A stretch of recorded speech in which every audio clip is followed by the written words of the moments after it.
இப்போது காங்கிரஸ் கட்சி அங்கே வலுவாருது. ஏன்னா அங்கே வந்து குமாரசாமி ராஜா அவர்களுடைய காலத்திலேருந்து அவர் முன்னாள் முதல்வராக இருந்தவர், ஒரிசாவினுடைய ஆளுநராக இருந்தவர். அப்புறம் காமராஜரை பற்றி நம்ம எடுத்து சொல்லணுமா? இங்கே காங்கிரஸ் கட்சி இருக்கோ அந்த இடத்த நம்ம குறி வைக்கலான்னு பாஜக எப்பயுமே ஒரு பிளான் வச்சுருக்குது.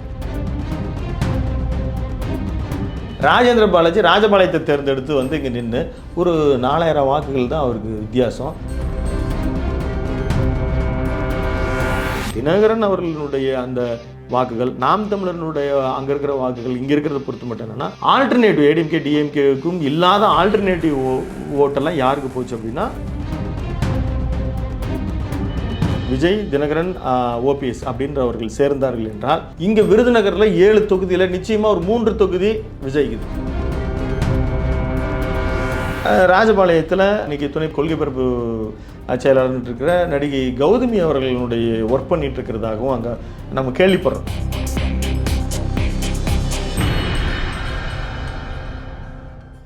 அறம் தமிழ் நேயர்களுக்கு வணக்கம். நமது சேனலில் 2026 தமிழக சட்டசபை தேர்தல் வெற்றி யாருக்கு என்பதை மாவட்ட வாரியாக பார்த்து வருகிறோம். இன்றைக்கு விருதுநகர் மாவட்டத்தை நாம் கலந்து ஆலோசிக்க இருக்கிறோம். நம்முடன் இணைந்திருக்கிறார் அறம் தமிழ் ஆசிரியர் திரு விஜயராமன் அவர்கள். சார் வணக்கம். வணக்கம் அமைச்சர். சார், இன்னைக்கு விருதுநகர் மாவட்டத்தை பார்க்க இருக்கோம். தமிழ்நாட்டில் முக்கிய அமைச்சர்கள் இலாக்கா, நிதித்துறையாக இருக்கட்டும், வருவாய்த்துறையாக இருக்கட்டும், SSK ராமச்சந்திரனாக இருக்கட்டும், தங்கம் தென்னரசு முக்கிய இவங்க தான் இருக்காங்க அங்கே ஆளுமையாக.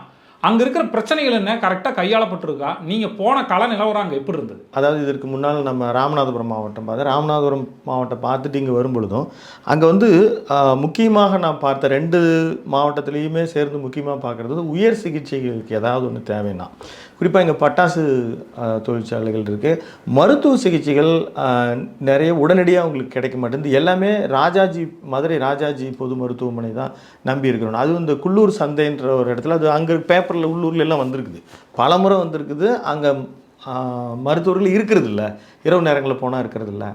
அப்புறம் இந்த ஸ்பெஷல் தீக்காயங்கள் இந்த மாதிரி வந்து அங்கே உடனடியாக ஏற்படுது. இந்த மாதிரி ஏற்படுதுன்னா எல்லாம் ராஜாஜி மருத்துவமனைக்கு தான் போக வேண்டியதாக இருக்குது. இது வந்து ராமநாதபுரம் மாவட்டத்திற்கும் இந்த பிரச்சனை இருக்குது, விருதுநகருக்கும் இருக்குது. அப்புறம் பொதுப்படியாக அங்கேயே பார்க்குற இதே மாதிரியான ஒரு நன்னீர், குடிநீர் பிரச்சனைகள், உள்கட்டமைப்பு வசதிகள், பாதாள சாக்கடைகள் சில இடங்களில் தோண்டி அப்படியே கிடக்குது. நீங்கள் சொன்ன மாதிரி நிதியமைச்சர் இருக்கிறாரு, அதே மாதிரி வருவாய்த்துறை அமைச்சர், பேரிடர் மேலாண்மை 2 அவங்க தான் வச்சுருக்கிறாங்க. திரு KKS ராமச்சந்திரன் வந்து அவரும் தொகுதியில் தனிப்பட்ட செல்வாக்கு, எந்த கட்சி இருந்தாலும் ஒரு செல்வாக்கு இருக்கிற ஒரு நபர். அதே மாதிரி இவர் பாரம்பரியமிக்க ஒரு குடும்பத்திலேருந்து, தங்கபாண்டியன் அவர்கள் குடும்பத்திலேருந்து வந்திருக்கக்கூடிய தங்கம் தென்னரசு அவர்கள்.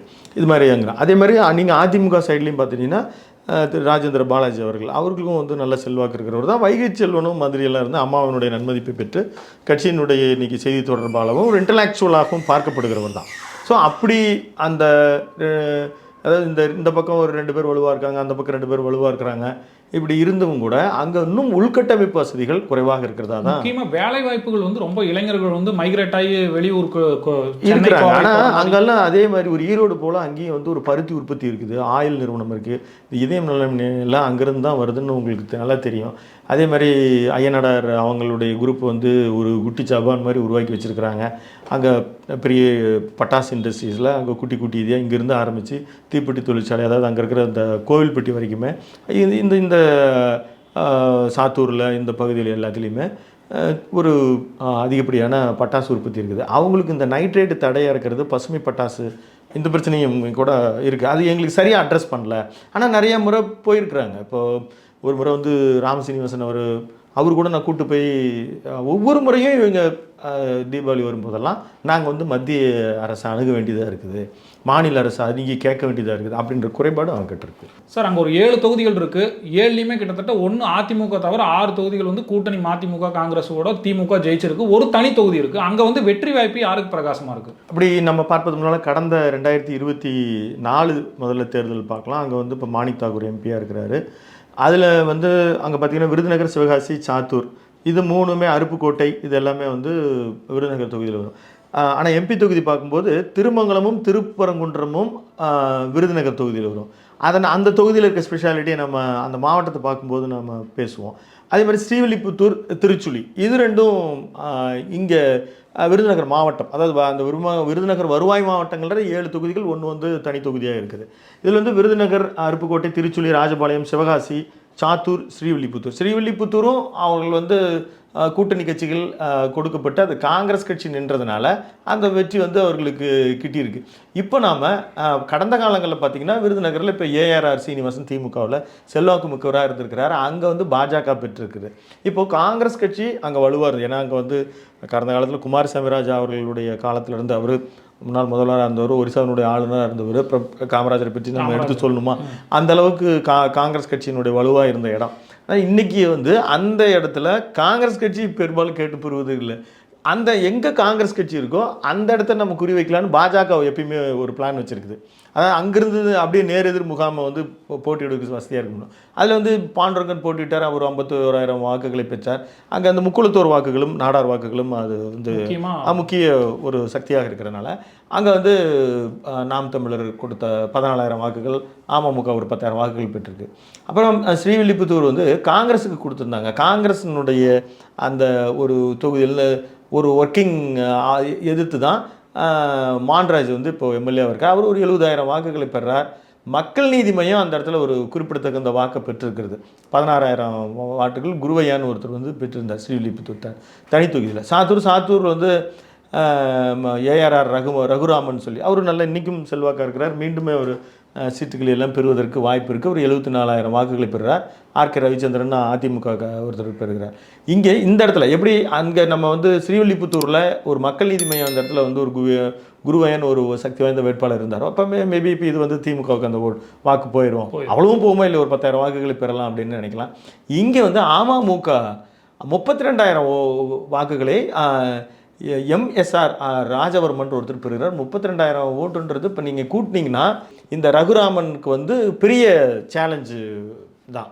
ஆனால் இவர் வந்து இந்த சாத்தூர் தொகுதி வந்து தினகரனாலே தோல்வி தொற்றுருக்குது அப்படின்னு நம்ம பார்க்குறோம்.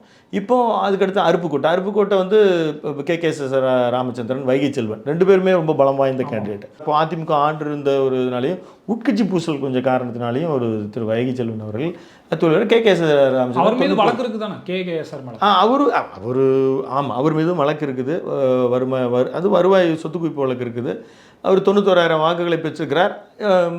பெரிய வாக்கு வித்தியாசம். அவர் ஒரு செல்வாக்கு தான் முன்னே குறிப்பிட்ட மாதிரி எந்த அமைப்பில் இருக்க என்ன இருக்கானெலாம் சரி தெரியாது. அவருக்கான ஒரு மக்கள் ஆதரவை அவர் பெற்று வச்சிருக்கிறார். 10 முறை சட்டசபை தேர்தலில் 9 முறை வெற்றி பெற்றிருக்கிறார். இப்போ திருச்சுழி நமக்கு வந்து ரமணர் பிறந்த ஊர் அப்படின்ற இடத்த வகையில் நமக்கு எப்பயுமே அது ஒரு மனதில் நிற்கிற ஒரு ஊர் தான். அதில் தங்கம் தென்னரசும் ஒரு தனித்துவமான, நாங்கள் அதிமுகவில் மூவேந்தர் முன்னேற்ற கழகத்தோட ராஜசேகரன் வெற்றி பெற்றார். அவர் வந்து ஒரு பெரிய வாக்கு வித்தியாசத்தில் வெற்றி பெற்றார். ஒரு 1,00,000 வாக்குகள் அவர் பெற்றிருந்து அவர் ஒரு 59,000 வாக்குகள் வித்தியாசத்தில் அவர் வெற்றி பெறார். அதனால் அங்கே நாம் தமிழரோ அல்ல அமமுகவோ எல்லாம் ஒரு பெரிய அளவில் இன்ஃப்ளூயன்ஸ் பண்ண முடியல. அப்போ ராஜபாளையம் தங்கபாண்டியன் அவரும் வந்து அங்கே செல்வாக்கு பெற்றிருக்கிறார். இந்த முறையும் அவருக்கு பெரிய வாக்கு சீட்டுகள் பெறுவதற்கு வாய்ப்பு இருக்குது. 74,000 வாக்குகளை பெற்று அவர் வந்து இப்போ சிவகாசியில் நிற்பார். விருதுநகர் இருக்கக்கூடிய ராஜேந்திர பாலாஜி ராஜபாளையத்தை தேர்ந்தெடுத்து வந்து இங்கே நின்று ஒரு 4,000 வாக்குகள் தான் அவருக்கு வித்தியாசம். அங்கே காளிமுத்துன்னு அமமுக வேட்பாளர். அதை எல்லாமே நீங்கள் அந்த சவுத் பெல்ட்டில் எல்லாமே இப்போ இந்த இடத்தையும் பார்த்தீங்கன்னா 4,000 வாக்கு வித்தியாசம்னா அவர் காளிமுத்து ஒரு 8,000 வாக்குகள் பெற்றிருக்காருன்னா இது வந்து அதிமுக வெற்றி பெறக்கூடிய தொகுதியாக தான் தெரியுது. வெற்றி பெற்றிருக்கலாம் அப்படின்னு நம்ம சொல்லலாம். ஆனால் அந்த ராஜபாளையம் தொகுதியில் இப்போ நம்ம கேள்விப்படுறோம் இந்த முறை அவர் வந்து விருதுநகருக்கோ மாறி போகிறதாக இருப்பதாக. யார்? திரு ராஜேந்திர பாலாஜி. ராஜபாளையத்தில் இன்றைக்கி துணை பொதுச் செயலாளர் அப்படின்னு துணை கொள்கை பரப்பு செயலாளர்னு இருக்கிற நடிகை கௌதமி அவர்களுடைய ஒர்க் பண்ணிகிட்டு இருக்கிறதாகவும் அங்கே நம்ம கேள்விப்படுறோம். நம்மளுடைய களப்பணியில் இங்கே மேடம் வந்து நிற்கிறாங்க, நான் எங்களுக்கு வந்து அதுக்கான ஒரு சின்ன இன்ஸ்ட்ரக்ஷன் வருதுன்னு கட்சி சார்பில் கேள்விப்படுறோம். இப்போ நம்ம பார்த்தீங்களா இப்போ சவுத்தில் நம்ம பேசும்போது ஒவ்வொரு தொகுதி நம்ம ஒரு விஐபி இப்போ குஷ்பு வந்து ராமநாதபுரத்துக்காக ஒரு ஃபேமிலியர் எல்லாம் சவுத்து நோக்கி போகிறதா தான் கேள்விப்படுறோம். அது இன்னும் கூட்டணி இறுதி செய்யப்பட்ட பிறகு உறுதி செய்யப்படும். இது எப்படினாலும் ராஜபாளையம் வந்து அதிமுக தான் பெறப்போகுது. அப்படி ஒரு திட்டம் இருக்குது. அப்படி நின்றால் அவர் வெல்வாரா அப்படின்னா அது ஒரு பெரிய சேலஞ்சு தான். அங்கே வந்து ஏன்னா ஒரு எல்லாமே உட்கட்சி பூசல் நிறைந்த இடம். நீங்கள் வெளியிலேருந்து ஒருத்தர் கொண்டு வந்து நிற்கும்போது அவ்வளோ தூரம் வெற்றி தருவார்களா அப்படின்றது பெரிய. ஆனால் அவங்க ரொம்ப நாளாக அது களப்பணி ஆற்றிட்டு இருக்கிறதா நம்ம கேள்விப்படுறோம். இங்கே இருக்கிறவங்களுக்கு சீட்டு கொடுங்கன்னு தான் ஃபஸ்ட் சொல்லுவாங்க. ஆமாம். ஆனால் கடந்த முறையே அப்படி ஒரு திட்டமிட்டு இருந்ததாகவும் அதற்காகவே போய் ராஜேந்திர பாலாஜின்னதாகவும் நம்ம பத்திரிகை செய்தியில் படிக்கிறோம். இந்த முறை அவங்க உறுதியாக முன்ன வந்து பிஜேபியில் கடந்த முறை இந்த முறை ஒரு அதிமுக போய் அங்கே நிற்கிறதுக்கு உறுதியாக இருக்கிறதாக கேள்விப்படுறோம். அதே மாதிரி சிவகாசி அவங்க காங்கிரஸ் கொடுத்தாங்க, அவங்க வென்றிருக்கிறார்கள். அசோகன் ஒருத்தர். அங்கே அதிமுகவில் 61,000 வாக்குகளை பெற்று லட்சுமி கணேசன், அங்கேயும் அமமுக ஒரு 14,000 வாக்குகளை பெற்று அதிமுக வேட்பாளருக்கு பெரிய சேலஞ்சிங்காக தான் இருந்திருக்கு. இதுதான் வந்து கடந்த காலத்தில் இருக்க தொகுதி பிரச்சனைகள், அதாவது பெற்ற வாக்குகள் நிலவரங்கள். அப்படி பார்க்குற பொழுது இப்போ வந்து எந்த நிலைமையில் இருக்காங்க அப்படின்னு நம்ம பார்த்தோம்னா, இது வந்து காங்கிரஸ் அங்கே ஒரு செல்வாக்கு பெற்ற இடமா தான் இருக்குது. இப்போ மாணிக் தாக்கூர் அங்கே எம்பியாக இருக்கிறார். அவங்க 2 தொகுதிகள் அந்த மாவட்டத்தில் 7ல் 2 பெற்றிருக்கிறார்கள், 1 தோற்றிருக்கிறார்கள், 1 வென்றிருக்கிறார்கள். இப்பொழுதும் காங்கிரஸ் அந்த இடத்துல வந்து வலுவாக தான் இருக்குது. அங்கே வந்து ஆக்டிவ் பாலிடிக்ஸில் வந்து காங்கிரஸில் இருக்கிறவங்க இருக்கிறாங்க. அதனால் காங்கிரஸ் ஒரு பெரிய சேலஞ்சிங்காக இருக்கும். திமுக கூட்டணியில் அது இருந்தாலும் இன்றைக்கி பேசிகிட்டு இருக்கிறாங்க, நாம் கணக்கு எடுத்துகிட்டு வந்திருக்கிறோம். அப்போது திமுக ஓரளவுக்கு பலம் வாய்ந்த அந்த இடத்துல காங்கிரஸ் சப்போர்ட்டாக தான் இருக்குது அப்படின்னு நம்ம பார்க்கலாம். தாவேகாவோட வரவேற்பு இங்கே எப்படி இருக்கும்? தாவேகாவிற்கான வரவேற்பு நீங்கள் சவுத் பெல்ட்டில் அதை இளைஞர்களுக்கு மத்தியில் நம்ம மீண்டும் மீண்டும் அதை சொல்கிறோம். இந்த இடத்துல முன்ன முறை முக்குளத்தோரனுடைய வாக்குகள் வந்து எந்த வகையிலையோ, அது போன முறை வந்து ஒரு அந்த 10.5 அந்த வணிகளுக்கான இடஒதுக்கீடு அப்படின்ற போது முக்குளத்தோர் எங்களுக்கு என்ன அப்படின்ற ஒரு வருத்தம் இருந்ததாக இப்போ தேர்தல் பிரச்சாரத்தில் அது ஒரு டெம்பரரி சொல்யூஷன் தான் திரு ஓபிஎஸ் அவர்கள் சொன்னார். இப்போ அன்னைக்கு வந்து அவர் ஏடிஎம்கேவில் இருக்கார். ஆனாலுமே முக்குளத்தோர் வாக்குகள் வந்து பிரிஞ்சு தினகரன் வந்து பிரிக்க முடிஞ்சிருக்குது. இப்போ அந்த வாக்குகள் அந்த அளவுக்கு போகலைனாலும் தினகரன் அவர்களுடைய அந்த வாக்குகள், நாம் தமிழர்களுடைய அங்கே இருக்கிற வாக்குகள் இங்கே இருக்கிறத பொறுத்து மட்டும் என்னென்னா, ஆல்டர்னேட்டிவ் ஏடிஎம்கே டிஎம்கேவுக்கும் இல்லாத ஆல்டர்னேட்டிவ் ஓட்டெல்லாம் யாருக்கு போச்சு அப்படின்னா திரு சீமானுக்கு போச்சு.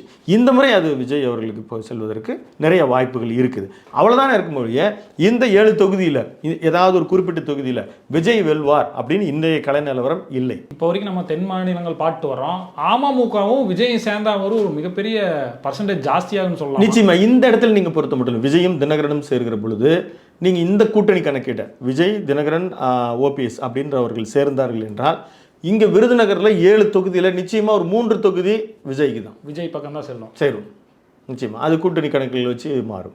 திமுக பலமாக இருக்கிறத சொன்னீங்க. இன்னைக்கு இருக்கிற நிலவரத்தில் வந்து யாருக்கு வெற்றி வாய்ப்பு பிரகாசமாக இருக்கு? இல்லை, இன்னைக்கு இருக்கிற கூட்டணி கணக்குகள் நாம் கணக்கெடுக்கிற பொழுது இன்னைக்கு இருக்கிற விஜய் தனியாக இருக்கிற 4 முனை போட்டி இருக்குது. அந்த 4 முனை போட்டியில் இன்றைக்கு நீங்கள் வந்து சரிசமமான பலம், அதாவது திமுகவும் அதிமுகவும் அங்கே சரிசமமான பலத்தோடு இருக்குது. நீங்கள் கேட்ட மாதிரி விஜய் வந்து ஏதாவது ஒரு கூட்டணியில் சேருகிற பொழுதோ அல்லது விஜய் ஒரு புதிய கூட்டணியை கட்டமைக்கும் பொழுதோ அது வந்து ஒன்று கண்டிப்பாக திமுகவுக்கு பாதகமாக முடியும். அவர்கள் இடக்கூடிய ஒரு வேட்பாளர் எந்த வகையில் அவர் திறமையாகவும் அவர் எப்படி செலவு செய்யக்கூடியவர்கள் இருக்கிறவர்கள் விஜய்க்கு சாதகமாக இருக்கும். இந்த நிலையில் விருதுநகரை பொறுத்த மட்டும் அதிமுகவும் திமுகவும் சமபலத்தோடு இருக்குன்னு தான் நம்மளால் சொல்ல முடியுது. அதிமுகவும் திமுகவும் சரிசமபலமாக இருக்குன்னு சொன்னீங்க. அதுனால விஜய் வந்து யார் கூட கூட்டணி உருவாக்குறாரோ அது டிஎம்கேக்கு ஒரு நெகட்டிவாக முடின்னு கூட சொல்லியிருக்கீங்க. நம்ம தொடர்ந்து பேசுவோம் இதோட வெற்றி வாய்ப்பு எப்படி இருக்குன்னு. உங்கள் கருத்து பதிவு மிக்க நன்றி சார். மிக்க நன்றி. நேயர்களே, தொடர்ந்து இணைந்திருங்கள் அறம் தமிழுடன். நன்றி.